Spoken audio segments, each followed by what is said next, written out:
Hello student, स्वागत है आपका आज के हमारे इस नए वीडियो में। आज हम बात करने वाले हैं कक्षा 10 के ग्रह विज्ञान महत्वपूर्ण इम्पोर्टेंट प्रश्न। यानी जो कक्षा 10 में आपका ग्रह विज्ञान है, होम साइंस है, इसके जितने भी महत्वपूर्ण प्रश्न हैं बोर्ड एग्जाम के लिए, वो सब हम इस वीडियो में डिस्कस करने वाले हैं। यहाँ का एक एक क्वेश्चन आपके लिए इम्पॉर्टेंट है, तो सारे क्वेश्चंस को ध्यान से देख लीजिए, उसके बाद इनको याद कर लीजिएगा। याद करना बहुत ज़्यादा ज़रूरी है, इनके एग्जाम में पूछे जाने की पॉसिबिलिटी बहुत ज़्यादा है। तो चलिए वीडियो को शुरू करते हैं। पहला हमारा प्रश्न है, बजट कितने प्रकार के होते हैं, नाम लिखिए। सबसे पहले आपको क्या करना है कि जो बजट है, आपका फर्स्ट चैप्टर का टॉपिक है बजट है, उसकी परिभाषा याद कीजिएगा और उसके साथ ये याद करिएगा कि ये कितने प्रकार के होते हैं। अगले प्रश्न की तरफ बढ़ते हैं। तो अगला हमारा प्रश्न है, एक अच्छे बजट की दो विशेषताएं लिखिए। एक अच्छा जो बजट होता है उसकी आपको दो विशेषताएं बतानी है। यानी जो इसको ऐसे भी पूछा जा सकता है कि आदर्श बजट की दो विशेषताएं लिखिए। इस प्रश्न को ध्यान रखिएगा, इंपॉर्टेंट है। ये भी आपका फर्स्ट चैप्टर का है, इंपॉर्टेंट प्रश्न है, बहुत अच्छे से इसको याद कर लीजिएगा। अगला प्रश्न देखते हैं। अगला हमारा है, पारिवारिक बजट के प्रकार बताइए। जो बजट है, जो पारिवारिक बजट होता है, वो कितने प्रकार का हो सकता है। यानी इन तीनों प्रश्न से हमको ये पता चला कि आपको जितने भी चीज़ बजट के बारे में फर्स्ट चैप्टर में दी गई है, बजट आपका क्या है, एक इम्पॉर्टेंट टॉपिक है। तो जितनी भी चीज़ इसके बारे में दी गई है उसको आपको अच्छे से याद करना है। अगले प्रश्न की तरफ बढ़ते हैं। पारिवारिक बजट का क्या लाभ है। जो पारिवारिक बजट होता है उससे क्या लाभ मिलता है। ये प्रश्न आपसे पूछा गया है कि जैसे हम बजट बनाते हैं तो उससे क्या लाभ होता है। तो इसमें आपसे सिर्फ ये भी पूछा जा सकता है कि बजट के लाभ बताइए, या बजट बनाने से क्या अभिप्राय है और ये हमारे लिए क्यों ज़रूरी है। ये इस तरीके के प्रश्न इसमें पूछे जा सकते हैं। अगले प्रश्न की बात करें, बैंकों में कितने प्रकार के खाते खोले जा सकते हैं, संक्षेप में बताइए। यानी जो आपकी बैंक होती हैं उनमें कितने प्रकार के खाते खोले जा सकते हैं, उसके बारे में आपको संक्षेप में लिखना है। यानी जो बैंकों में खातों के प्रकार हैं उनके बारे में आपको लिखना है और कितने प्रकार के होते हैं ये आपको लिखना है। अगले प्रश्न की तरफ बढ़ते हैं। अगला हमारा प्रश्न है, चेक बुक तथा पासबुक में अंतर बताइए। बहुत ज़्यादा इम्पोर्टेंट प्रश्न है आपका। इम्पोर्टेंट है कि चेक बुक और पासबुक में अंतर लिखिए। कई बार एग्जाम में, बोर्ड एग्जाम में पूछा गया है, तो ध्यान से चेक बुक के पॉइंट्स याद कर लीजिएगा और पासबुक के भी पॉइंट्स आपको याद करने पड़ेंगे, जिससे आप इनमें आराम से डिफरेंस लिख पाएँ। क्लास 10th में बोर्ड एग्जाम के लिए बहुत ज़्यादा इंपॉर्टेंट है। अगला प्रश्न हमारा है, पासबुक की उपयोगिता बताइए। जो आपके पास पासबुक होती है, जो बैंक आपको प्रोवाइड कराता है, इसकी क्या उपयोगिता है, इसका क्या महत्व है। उपयोगिता या महत्व आपसे एग्जाम में पूछा जा सकता है, तो इस बात को ध्यान रखिएगा कि पासबुक की उपयोगिता आपसे पूछे या पासबुक का महत्व पूछे, एक ही बात है। अगला प्रश्न हमारा है, बीमा कराने के लाभ बताइए। जो बीमा कराए जाते हैं, बहुत तरीके के अलग अलग तरीके के बीमा होते हैं, तो इनसे इनका लाभ क्या होता है, इनका सिग्निफिकेंस क्या होता है, इसके बारे में आपको एग्जाम में याद करके जाना है। अगला प्रश्न है, चेकबुक की उपयोगिता बताइए। अब देखिए, मैंने कहा था आपको कि पासबुक और चेकबुक को अच्छे से याद कर लीजिए, एक ना एक प्रश्न एग्जाम में इससे जरूर आएगा। तो क्या ध्यान रखना है, चेकबुक की उपयोगिता। चेकबुक की उपयोगिता भी आपको ध्यान रखनी है, पासबुक की उपयोगिता भी आपको ध्यान रखनी है, और साथ ही साथ इन दोनों में आपको अंतर भी याद करने हैं। अगला प्रश्न हमारा है, न्यूमेरिकल बेस्ड है। एक आध न्यूमेरिकल भी होम साइंस के पेपर में देखने को मिले हैं, एक दो सवाल भी आते हैं। बहुत इजी से सवाल है, खास कुछ नहीं है। देखिए, एक पलंग 8,000 में खरीद कर 6,000 में बेचा गया। इस तरीके का कोई भी दूसरा सवाल बन सकता है, बस कॉन्सेप्ट यही अप्लाई होगा। इस चीज़ को ध्यान दीजिएगा कि कॉन्सेप्ट ऐसा ही आपको देखने को मिलेगा। जो आपके नंबर हैं, डिजिट्स हैं, ये सब बदले जा सकते हैं। ठीक है, तो बहुत ध्यान से समझिए क्या बोला गया है। एक पलंग 8,000 में खरीद कर 6,000 में बेचा गया है।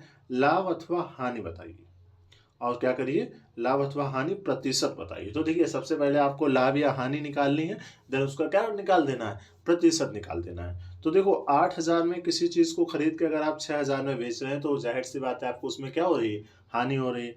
हानि हो रही है तो बस सीधे फॉर्मूला लगाइएगा, हानि प्रतिशत का तो हानि अपॉन क्रय मूल्य इंटू 1000 हो जाएगा, तो आप क्या निकल आ जाएगा, आपका हानि प्रतिशत निकल आएगा। अगले प्रश्न को देखते हैं। ये भी आपका सवाल है, ध्यान से समझिएगा।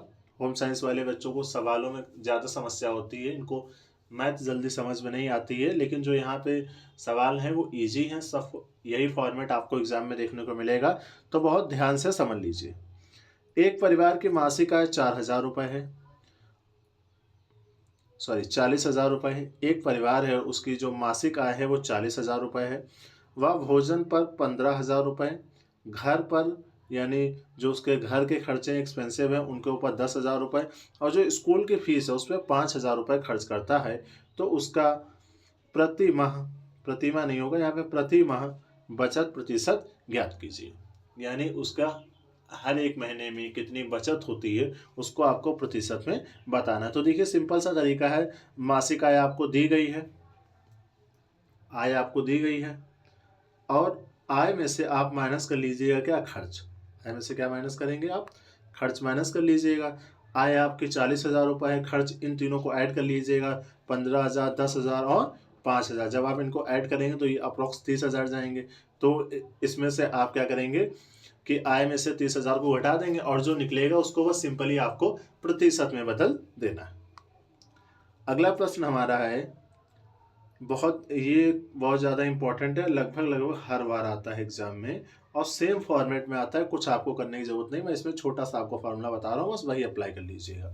9% वार्षिक ब्याज की दर से 9% वार्षिक ब्याज की दर से 3,000 का, कितने का, 3,000 का 8 वर्ष का वार्षिक ब्याज कितना होगा। कह रहे हैं कि अगर 9% के वार्षिक ब्याज से आपके ऊपर ब्याज 9% का लग रहा है और आपने 3,000 रुपये लिए हैं, तो 8 वर्ष का वार्षिक ब्याज कितना होगा। तो इसका एक सिंपल सा फॉर्मूला है, ब्याज का एक सिंपल सा फॉर्मूला है। इसमें आपको क्या करना है, मूलधन यानी जितने आपने पैसे लिए हैं, m इंटू मूलधन के बाद आपको इसमें दूसरी चीज रखनी है कि कितने प्रतिशत के लिया है, यानी प्रतिशत, और तीसरी चीज आपको इसमें मल्टीप्लाई में रखनी है किसको, टाइम को, कितने टाइम के लिए लिया, यानी 8 वर्ष के लिए, और अपॉन में आप करेंगे 1000। इसको आप सीधे भाग दे देंगे तो आपका आंसर निकल आएगा, यानी मूलधन गुणे दर गुणे समय बटे 1000। ये फॉर्मूला होगा इसका, बस इसमें वैल्यू रख के आप सॉल्व कर देंगे, आपका आंसर आ जाएगा। अगला प्रश्न है हमारा, कुएं कितने प्रकार के होते हैं। जो कुएं पाए जाते हैं कितने प्रकार के होते हैं, तो इनके प्रकार अच्छे से याद कीजिएगा, एग्जाम के लिए इंपॉर्टेंट है। हमारे लिए जल क्यों उपयोगी है, एकदम कॉमन प्रश्न है, हर एक किसी को पता है कि ये जल हमारे लिए क्यों उपयोगी है। ये भी एग्जाम में कई बार पूछा गया है, तो इसको एक बार अपने जो भी आपके पास नोट्स हो, जो भी बुक हो, उससे देख लीजिएगा, पढ़ लीजिएगा अच्छे से। अगला प्रश्न क्या है, जल प्राप्ति के स्रोत तथा जल का संगठन बताइए। कि जल प्राप्ति के स्रोत यानी जल आप कहाँ कहाँ से प्राप्त कर सकते हैं वो आपको बताना है, और उसका संगठन यानी किस तरीके से जल बना हुआ होता है, इसके बारे में आपको बताना है। अगला प्रश्न हमारा है, अशुद्ध जल से होने वाले 2 रोगों के नाम बताइए। यानी जो अशुद्ध जल होता है, जो इम्प्योर वाटर होता है, उसको पीने से होने वाले 2 रोगों के नाम आपको बताने हैं, और इन रोगों के नाम के साथ साथ इनके जीवाणुओं के नाम भी याद कर लीजिएगा। अगला प्रश्न है हमारा, पेचिस नामक रोग के फैलने के कारण, लक्षण, उपचार एवं रोग से बचाव के उपाय बताइए। जो पेचिस रोग है उसका कारण क्या होता है और लक्षण क्या होते हैं, कैसे पहचान करेंगे कि पेचिस रोग है, और उसके उपचार क्या है, यानी उसका इलाज क्या है, और इस बीमारी से कैसे बचा जा सकता है। ये पूरा लॉन्ग क्वेश्चन है आपका, 5 मार्क्स का एग्जाम में पूछा जाएगा। इसी तरीके से टाइफाइड वाला भी पूछा जा सकता है, और भी प्रश्न है जो पूछे जा सकते हैं। यहाँ तक कि मैंने लगभग आपके आधे बुक के इंपॉर्टेंट प्रश्न बता दिए हैं, इनको अच्छे से याद कर लीजिएगा। इन सब के पेपर में आने की पॉसिबिलिटी बहुत ज़्यादा है, और जो बचे हुए प्रश्न हैं उनके लिए मैं एक और वीडियो बना दूंगा। और अगर दूसरे सब्जेक्ट्स के इंपॉर्टेंट प्रश्न आपको देखने तो आप हमारे चैनल के प्लेलिस्ट में जाकर देख सकते हैं, जहाँ पे मैंने कई सारे सब्जेक्ट्स के इंपॉर्टेंट प्रश्न अपलोड किए हैं जो कि एग्जाम के लिए बहुत ज़्यादा इंपॉर्टेंट है।